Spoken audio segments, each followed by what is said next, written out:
এই যে বলা হচ্ছে 2023 সাল, শুধু 23 সাল না, আমার অবজারভেশন 2026-27 পর্যন্ত একটা অর্থনৈতিক মন্দা চলতে পারে। বলবে কিছু কিছু লোক যে ভবিষ্যৎবাণী করতেছে, আবার এটা ভবিষ্যৎবাণী নয়। আপনি বর্তমান সম্পর্কে খবর রাখেন না বলেই বর্তমানকে আপনার ভবিষ্যৎ মনে হচ্ছে। আমাদের অনারেবল মিনিস্টার যারা আছেন তাদেরকে জিজ্ঞাসা করেন, তারাও বলছেন যে 2023 সাল থেকে 26 সাল খাদ্য মন্দার মধ্যে যাবে। দেখেন নাই, মানে বিশ্বের সবচেয়ে বড় ফিতনা ছিল দ্বিতীয় বিশ্বযুদ্ধ, তার আগে একটা হয়েছে প্রথম বিশ্বযুদ্ধ, যেখানে প্রায় কয়েক কোটি মানুষ মারা গেছে, আর সেকেন্ড ওয়ার্ল্ড ওয়ারে আরো বেশি মানুষ মারা গেছে। তো এখন বিশ্বকে ঠেলে দেওয়া হচ্ছে একটা থার্ড ওয়ার্ল্ড ওয়ারের দিকে, মানে যে কোনো সময় একটা তৃতীয় বিশ্বযুদ্ধের আশঙ্কা করছেন। এখনকার যারা মিলিটারি অ্যাফেয়ার্স নিয়ে পড়াশোনা করেন, ওয়ার্ল্ড অ্যাফেয়ার্স নিয়ে পড়াশোনা করেন, তারা এগুলো বলতে পারবেন ভালো।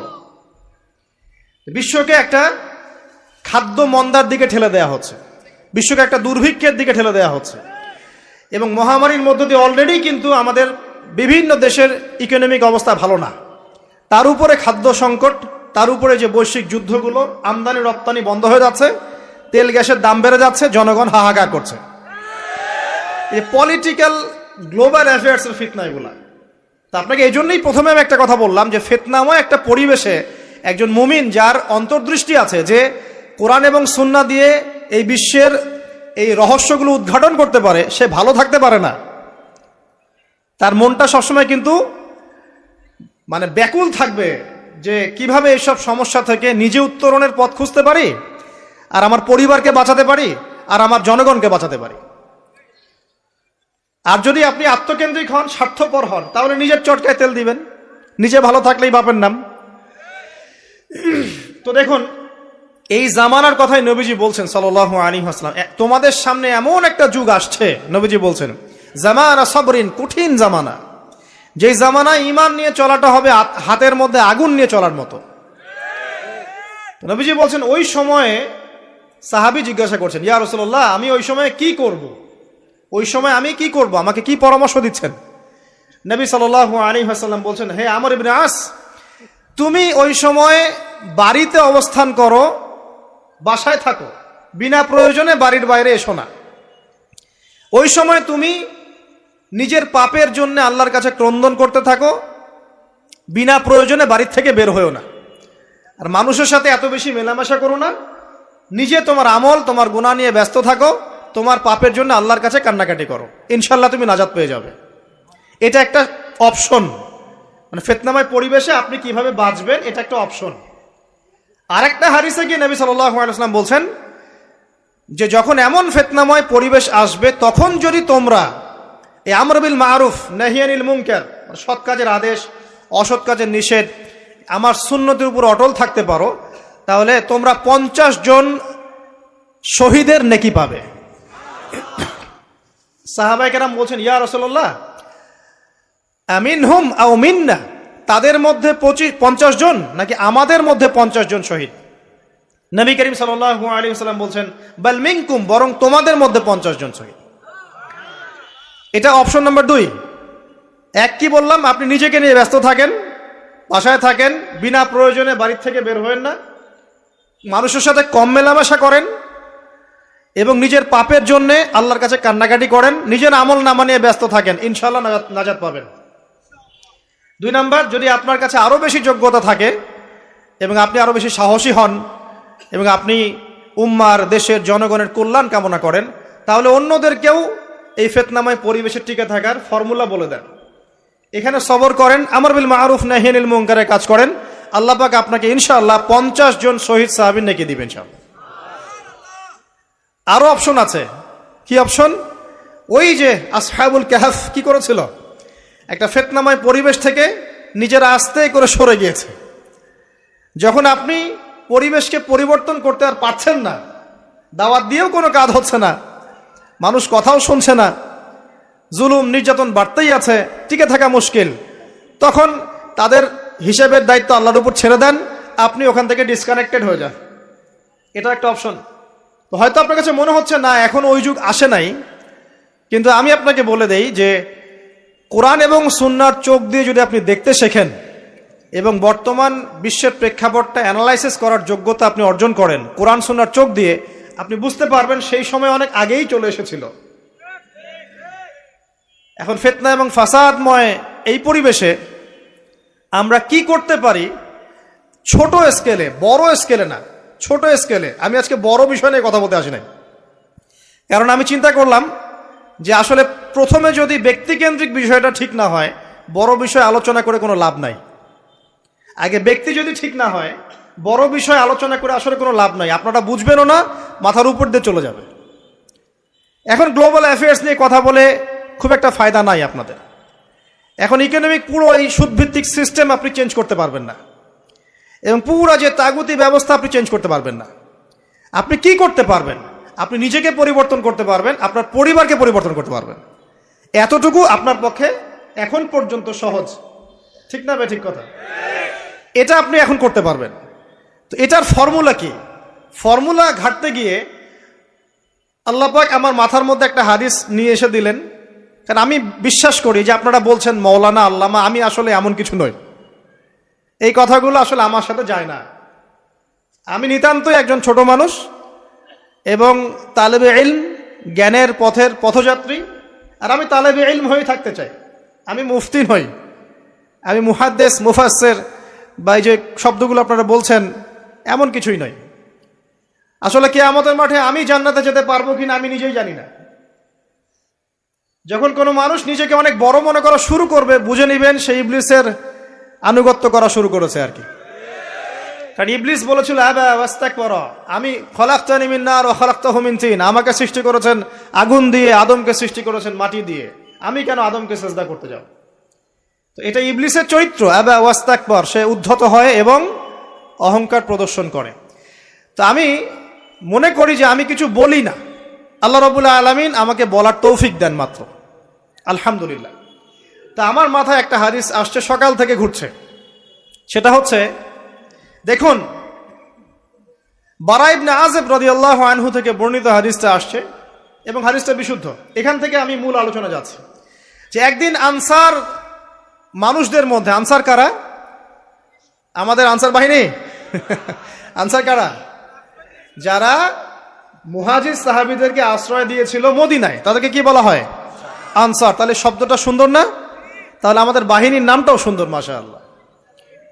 তো আনসার সাহাবীদের মধ্যে একজন ইন্তেকাল করেছেন, ইন্না লিল্লাহি ওয়া ইন্না ইলাইহি রাজিউন। এখন তাকে দাফন করা হচ্ছে, আর নবী সাল্লাল্লাহু আলাইহি ওয়াসাল্লাম কবরের পাশে চুপ করে বসে পড়লেন। তার বসা দেখা দেখি বাকি সাহাবীরাও তাকে ঘিরে গোল করে বসে পড়লেন।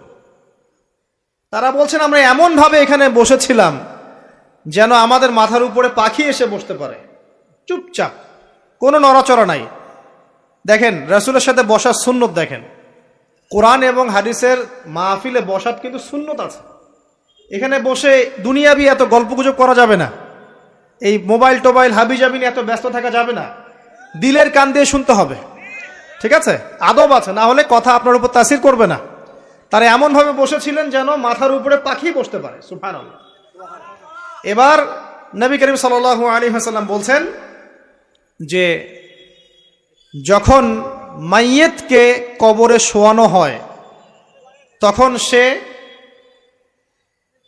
তাকে দাফন করে যাওয়া ব্যক্তিদের হাঁটার খসখস আওয়াজ শুনতে পায়।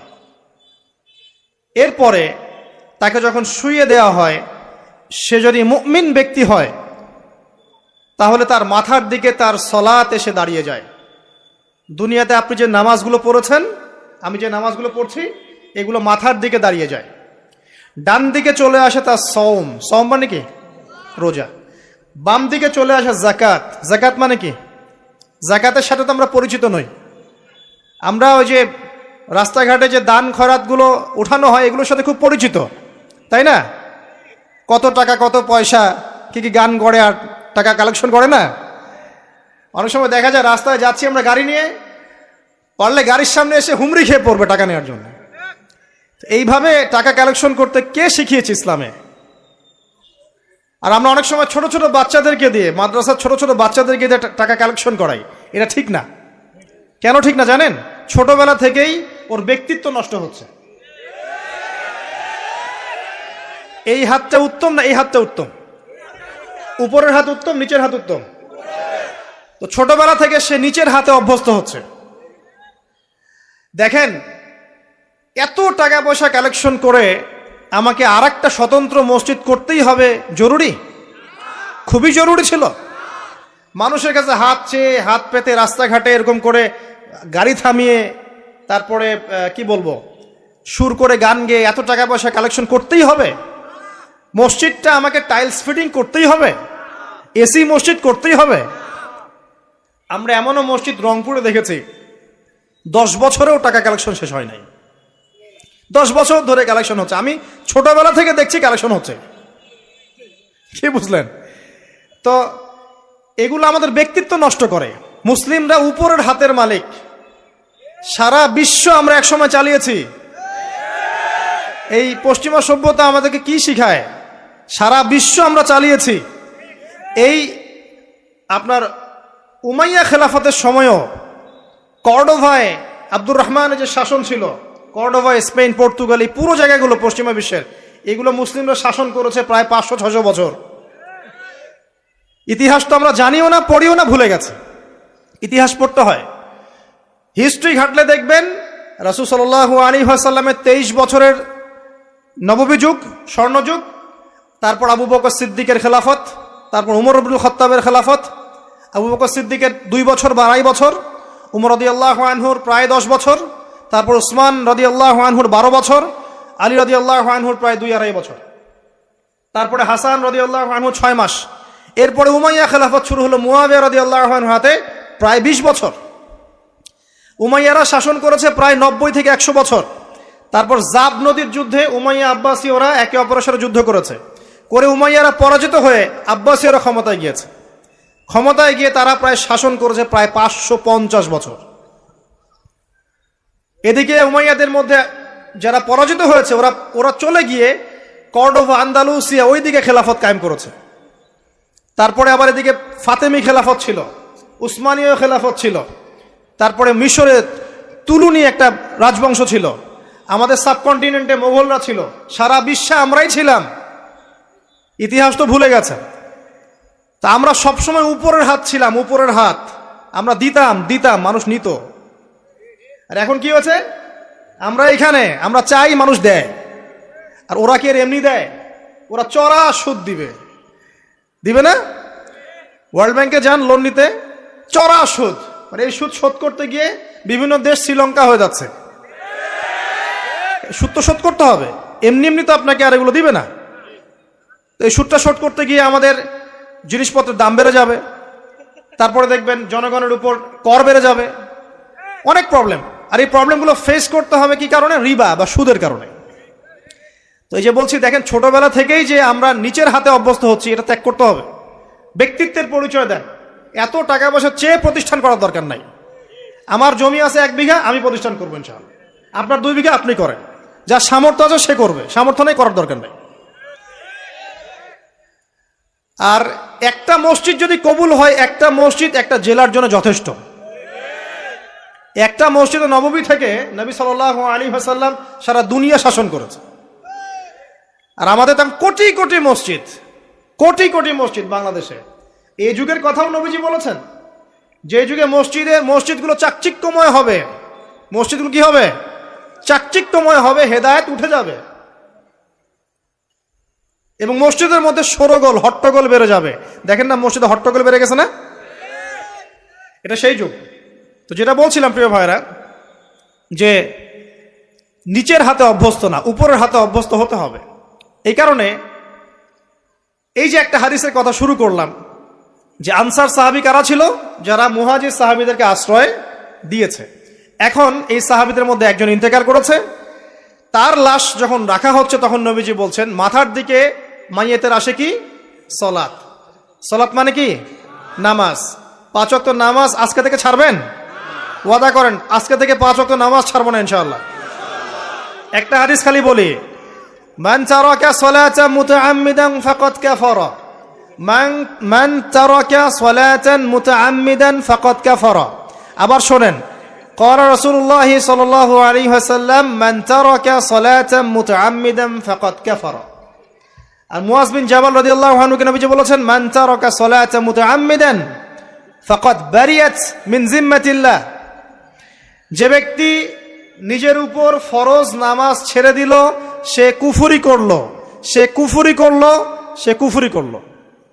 মুয়াজ বিন জাবালকে নবী সাল্লাল্লাহু আলাইহি ওয়াসাল্লাম বলছেন, যে ব্যক্তি ফরজ নামাজ ইচ্ছা করে ছেড়ে দিল, সে ব্যক্তি আল্লাহর জিম্মা থেকে মুক্ত হয়ে গেল।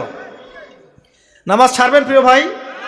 5 ওয়াক্ত নামাজ জামাতের সাথে ইনশাআল্লাহ। আপনাদের সবাইকে তৌফিক দান করুন, আমিন।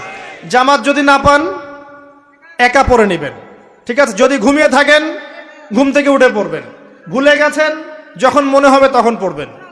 অজু করার পানি নাই, কি করবেন? তায়াম্মুম করবেন। তায়াম্মুমেরও কিছু নাই, আপনার কোনো কাপড়ই নাই, সতর ঢাকার কোনো কাপড়ই নাই, কি করবেন? বসে বসে নামাজ পড়বেন ওই অবস্থাতেই। এটা কোনো মাফ নাই, মানে আপনার অজু করার কোনো পানি নাই, তায়াম্মুমের কিছুই নাই, কাপড়ও নাই সতরে, তখনও নগ্ন হয়ে বসেই নামাজ পড়তে হবে, মাফ নাই। যখন শোয়ানো হবে মাথার দিকে কি থাকবে? সালাত। তাহলে আমরা যারা ফরজ সালাত এখন আদায় করছি না, আজকে তওবা করেন, বলেন আস্তাগফিরুল্লাহ আল্লাযী লা ইলাহা ইল্লা হুয়াল হাইয়ুল কাইয়্যুম ওয়া আতুবু ইলাইহি। হে আল্লাহ, আমরা তওবা করছি, সারা জীবনে যত নামাজ পড়ি নাই, এই সমস্ত নামাজ না পড়ার পাপ থেকে তোমার কাছে তওবা করছি। ঠিক আছে? এটা আস্তাগফিরুল্লাহর অর্থ নয়, আমি বাংলায় বললাম। আর যদি নামাজ কাজা করে আদায় করে দিতে পারেন আলহামদুলিল্লাহ, খুবই ভালো হয়। যদি নাও পারেন তাও এখন থেকে আর কোনো নামাজ বাদ দিয়ে না, আর বেশি বেশি নফল নামাজ পড়ার চেষ্টা করেন। আল্লাহ পাক তৌফিক এনায়েত করুন। আসুন, তারপরে ডান দিকে কি? সওম। সওম মানে কি? রোজা। রমজান মাসে রোজা রাখি সবাই তো, মাশাআল্লাহ, আলহামদুলিল্লাহ। রমজান মাসে সওম রাখার পাশাপাশি বেশি বেশি নফল সওম রাখার ব্যাপারে অভ্যস্ত হওয়ার চেষ্টা করতে হবে। সবচেয়ে সেরা সওমগুলো হচ্ছে মাসের 3 দিন, আইয়ামে বীজের সওম, চাঁদের 13, 14 এবং 15 তারিখ। আর সপ্তাহে 2 দিন, সেটা হলো বৃহস্পতিবার এবং কি? সোমবার। আল্লাহ পাক তৌফিক দান করুন, আমিন। এছাড়া আরাফার সওম আছে, আশুরার সওম আছে, ঠিক আছে? জিলহজ মাসের প্রথম 10 দিন রাখতে পারেন, ইত্যাদি। এবার বাম দিকে কি? যাকাত। যেটা বলছিলাম, যাকাতের সাথে আমরা খুব একটা পরিচিত নই, অথচ যাকাত একটা ফরজ ইবাদত। কেউ যদি নামাজ এবং যাকাতের মধ্যে পার্থক্য করে, সে ব্যক্তি কাফের হয়ে যাবে। কেউ যদি মনে করে নামাজ আমি মানি, যাকাত আমি মানি না, তাহলে কাফের হয়ে যাবে। নিসাব পরিমাণ সম্পদ হলে প্রত্যেক মুসলিমের উপর যাকাত ফরজ, ঠিক আছে? এবং এই যাকাতই হচ্ছে আপনার ইসলামিক অর্থনীতির মূল ভিত্তি। আগে মুসলিমদের সাথে 2টা জিনিস থাকতো। যখন মুসলিমরা সারা বিশ্বকে নেতৃত্ব দিয়েছে, তখন ডান দিকে একটা বড় তরোয়াল থাকতো, আর বাম দিকে একটা ছোট খঞ্জর থাকতো, জানেন? এই মোগল আমলেও দেখবেন, নবাব সিরাজউদ্দৌলাদের আমলেও দেখবেন, ডান পাশে একটা বড় সৌর থাকতো, আর বাম পাশে থাকতো একটা ছোট খঞ্জর। ওই 2টা জায়গায় এখন স্থান নিয়েছে। ডান পকেটে একটা বড় স্মার্টফোন, আর বাম পকেটে ছোট একটা আবার কথা বলা ফোন। মানসিকভাবে আমরা সুস্থ নই এখন। আল্লাহ পাক আমাদেরকে বোঝার তৌফিক দেখ। কথাগুলো আঘাত করার জন্য বলছি না, আমি কথাগুলো বলছি এই কারণে যে আমাদের এই যুব সমাজকে নিয়ে আমাদের অনেক আশা। যুবকরা ইসলাম শিখবে, এলেম শিখবে, আমল করবে, ইনশাআল্লাহ আগামী দিনে এই জাতিকে নেতৃত্ব দিবে। তো এই সময় থেকে যদি ওদেরকে ট্রেন্ড আপ করা না যায়, তাদের ম্যানার্স, বিহেভিয়ার, হিউম্যান বিহেভিয়ারগুলো ডেভেলপ করা না যায়, তাহলে আগামী দিনে কি এরা জাতিকে নেতৃত্ব দিতে পারবে? তো যে কথা বলছিলাম প্রিয় ভাইরা, দেখুন, যাকাত ইসলামিক অর্থনীতির মূল ভিত্তি। কিভাবে জানেন? ব্যবসা এবং যাকাত এটা কি করে? এটা একটা মার্কেটের মধ্যে সম্পদ ঘুরতে থাকে। আমি বুঝাচ্ছি আপনাকে। মনে করেন আপনি ব্যবসা করছেন এবং যাকাত দিচ্ছেন। যাকাত কারা দিবে? যারা যাকাতের নিসাব পরিমাণ সম্পত্তি রাখে, মানে কিছুটা ধনী তারা। তো তারা ব্যবসা করছে, মাশাআল্লাহ। ব্যবসা যখন করে, ব্যবসায় কি থাকে? লাভ থাকে, লস থাকে, লাভ থাকে, লস থাকে। লাভও হতে পারে আপনার, লসও হতে পারে। আর সুদে কি? শুধু লাভ, লস আছে? লস নাই। পার্থক্য বোঝেন। এখন ব্যবসা যখন আপনি করবেন, এই টাকা বা মূল যে ক্যাপিটাল যেটা বলে অর্থনীতির ভাষায়, এটা মার্কেটের মধ্যে সার্কুলেট করতে থাকবে। আজকে আপনি ধনী, লাভ করেছেন, কালকে লস করবেন, এই ধন আরেকজনের হাতে চলে যাবে। সে আবার ব্যবসা করছে, সে লাভ করলে সম্পদ তার হাতে থাকলো, লস করলে আরেকজনের হাতে। মানে এই মানিটা, ক্যাপিটাল যেটা, এটা মার্কেটের মধ্যে ঘুরতে থাকে, ঘুরতে থাকে। আজকে কেউ ধনী, কালকে কেউ ধনী, আজকে কেউ ফকির, কালকে কেউ ধনী, এভাবে। এখানে আল্লাহ পাক যাকে ইচ্ছা হয় ধন দেন, যাকে ইচ্ছা হয় দরিদ্র করেন, এটা আল্লাহ পাক নিয়ন্ত্রণ করেন। আবার এর মধ্যে যারা ধনী হবে তারা আবার জাকাত দিবে। কাকে জাকাত দিবে? যে গরিব তাকে। এই কারণে অর্থনৈতিক সাম্য থাকবে এবং টাকা ক্যাপিটাল মার্কেটে সার্কুলেট করতে থাকবে। এটা হচ্ছে ইসলামিক ইকোনমিক্স। বোঝাতে পারছি না মনে হয়। আর রিবায় কি হবে? রিবায় কোনো লসের চান্স নাই। মানে এখানে ধনী আরো ধনী হতে থাকবে, গরিব আরো গরিব হতে থাকবে, প্লাস জাকাতও দিবে না। তখন সমাজের একটা অংশ অনেক ধনী হবে, আর একটা অংশ একদম মাটিতে পড়ে যাবে, কোনো ব্যালেন্স হবে না। এই কারণে বিশ্বের একটা অংশ, ওই বিশ্বের একটা বড় অংশ যারা সুদখোর, যেখান থেকে সুদ এসেছে, ওইটা আস্তে আস্তে ধনী হয়ে গেছে এবং বিশ্বের বহু কান্ট্রি আস্তে আস্তে দারিদ্র সীমার নিচে চলে আসছে।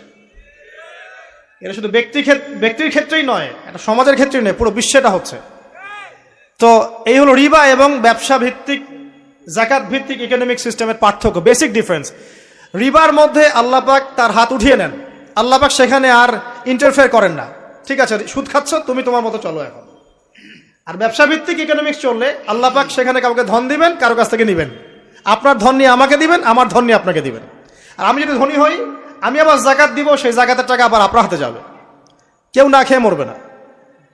তো সামনে এই যে বলা হচ্ছে 2023 সাল, শুধু 23 সাল না, আমার অবজারভেশন 2026-27 পর্যন্ত একটা অর্থনৈতিক মন্দা চলতে পারে। বলবে কিছু কিছু লোক যে ভবিষ্যৎবাণী করতে যাওয়া, এটা ভবিষ্যৎবাণী নয়। আপনি বর্তমান সম্পর্কে খবর রাখেন না বলেই বর্তমানকে আপনার ভবিষ্যৎ মনে হচ্ছে।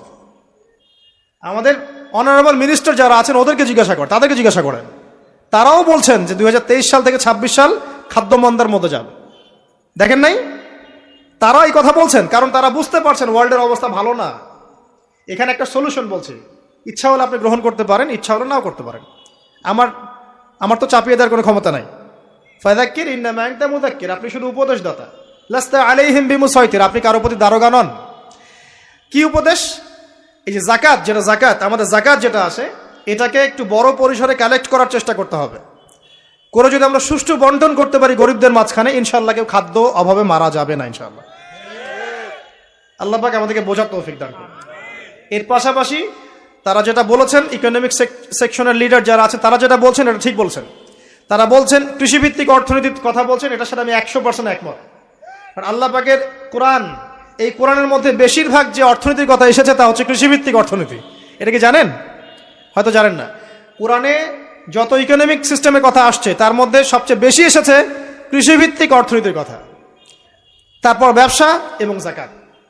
অতএব তারা ঠিকই বলেছেন, দেশের যারা ইকোনমিক সেকশনে গবেষণা করছেন তারা ঠিক কথাই বলেছেন যে কৃষিভিত্তিক অর্থনীতি হচ্ছে আমাদের অর্থনৈতিক মন্দা দূর করার অন্যতম উপায়। ঠিক বলেছেন, আমি একমত। তো জাকাত যেটা কথা বলছিলাম, বাম দিকে জাকাত আসবে, তো জাকাত আমরা দিব তো ইনশাল্লাহ ভাই।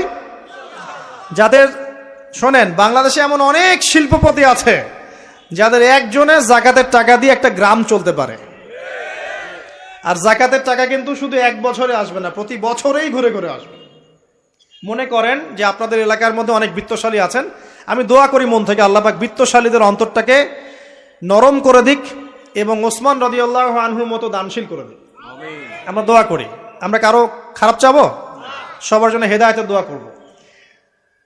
টাকা থাকতে তো সমস্যা নাই, কিন্তু টাকা থেকে যদি উসমান রাদিয়াল্লাহু আনহু হতে না পারলাম তাহলে সমস্যা। টাকা থাকতে কোনো সমস্যা নাই, ধন আপনাকে আল্লাহ দিতেই পারে। এই ধনটাকে উসমান গনি রাদিয়াল্লাহু আনহুর মতো আল্লাহর পথে বিতরণ করে দেন, ইনশাআল্লাহ আল্লাহ পাক আপনাকে জান্নাতুল ফেরদৌস দান করবেন।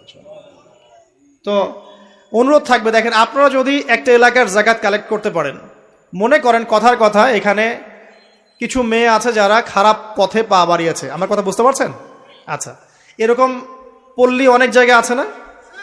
এক বছরের জাকাতের টাকা দিয়ে সমস্ত যৌনপল্লীর মেয়েদেরকে কাজ দেয়া সম্ভব, কর্মে আনা সম্ভব। ওদেরকে কাজের ব্যবস্থা করে দেন, ওরা কখনোই এই সেক্স ওয়ার্কারের কাজ করবে না ইনশাআল্লাহ। কোনো মেয়ে এই কাজ করতে চায় না আমার মতে। কোনো মেয়ে চায় না যে ইজ্জত বিক্রি করে খাবো, কোনো মেয়ে চাবে? কখনো চাবে না। ওকে আপনি ভালো কাজের ব্যবস্থা করে দেন এই জাকাতের টাকা দিয়ে, দেখবেন ইনশাআল্লাহ সে ওই খারাপ পথ ছেড়ে দিয়েছে। অনেক দেখবেন দরিদ্র মানুষ আছে যে পড়াশোনা করার কোনো সুযোগ নাই, টাকা পয়সা নাই, পড়াশোনা করতে চায় কিন্তু টাকা পয়সা নাই, দ্বীনের জ্ঞান অর্জন করতে চায়, দেশকে কিছু দিতে চায়, টাকা নাই, তাকে আমরা হেল্প করতে পারি না? পারি। অনেক মানুষ আছে মাদক দ্রব্য বিক্রি করছে, তাকে বুঝান, দ্বীনের হেদায়েত দেন যে ভাই আমি তোমাকে আরো ভালো চাকরি দিব, ভালো ব্যবসা দিব, তুমি ছাড়বা কিনা? বলবো আমি ছেড়ে দেবো ইনশাআল্লাহ। বুঝালে ছেড়ে দেবে ইনশাআল্লাহ। এই যে মেগা প্রজেক্ট যেটা কথা বলি আমরা, আত্ম উন্নয়নমূলক বলেন, যুব উন্নয়নমূলক বলেন, বা কান্ট্রি ডেভেলপমেন্টের কথা বলেন, এখানে যাকাত একটা বড় শক্তি হতে পারে। তবে এটাকে সুষ্ঠুভাবে কালেক্ট করতে হবে এবং যাকাতের যে 8টা খাত আছে এই খাতগুলোতে সুষ্ঠুভাবে বন্টন করতে হবে। অমুসলিমদেরকেও যাকাত দেওয়া যায়, জানেন? অমুসলিম যদি কেউ থাকে, দরিদ্র, তাকেও যাকাত দিয়ে সহযোগিতা করা যায়। আমরা সহযোগিতা করি না বলেই তো ওই যে পশ্চিম থেকে লোকজন এসে সহযোগিতা করে খ্রিস্টান বানাচ্ছে এখন সবাইকে। আরো বাড়বে দিন দিন, দেখেন। আমরা তো সহযোগিতা করছি না। আপনার পাশে আপনার প্রতিবেশী না খেয়ে মারা যাচ্ছে, আপনি যাচ্ছেন না। এখন তো অন্য কেউ এসে যদি সাপোর্ট করে, ও তো তার দলেই ভিড়বে তখন। স্বাভাবিক, এটাই হচ্ছে এখন। আল্লাহ বোঝার তৌফিক দান করুক আমাদেরকে। বাম দিকে মাইয়াতের থাকবে কি ভাই? যাকাত।